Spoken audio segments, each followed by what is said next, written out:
The Cairo, one of 7 ironclad vessels built by river engineer James B. Eads at shipyards in Carondelet, Missouri, and Mound City, Illinois, became the world's first victim of an electrically detonated torpedo.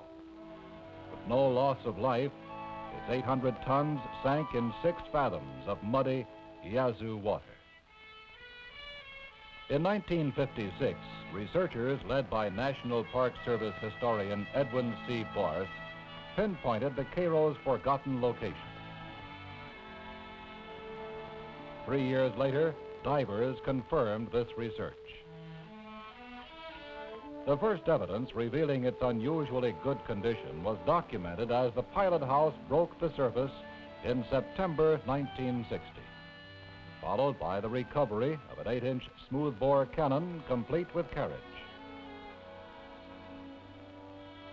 1961 and 62 brought more complete surveys confirming a good state of preservation, and including a comprehensive investigation by divers from the New England Naval and Maritime Museum.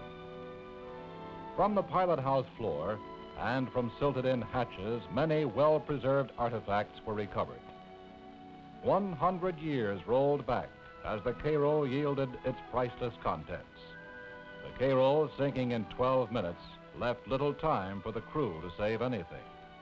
The perfect preservation and intact status shown by these recoveries began guiding the surveys in the direction of full salvage efforts.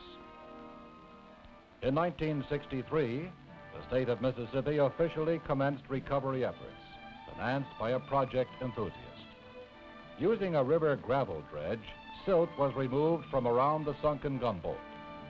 Interest and support from nearby Vicksburg was led by Dr. Walter Johnston, who engineered and helped construct the necessary equipment required to lift a 175-foot, 100-year-old gunboat embedded in the sand and clay of a river bottom. The fear of intact black powder brought the aid of naval demolition teams. Salvage divers began the tedious work of airlifting the silt and sand from the interior. Personal effects of the Cairo's crew were found, many with names or initials etched on.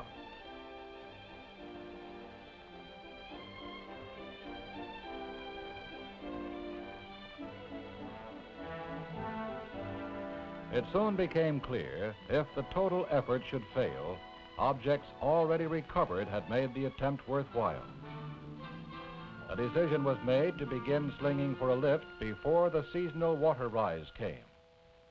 2 giant oil barges were to be anchored on either side of the boat, followed by tunnels jetted under the craft's hull to accommodate lifting cables.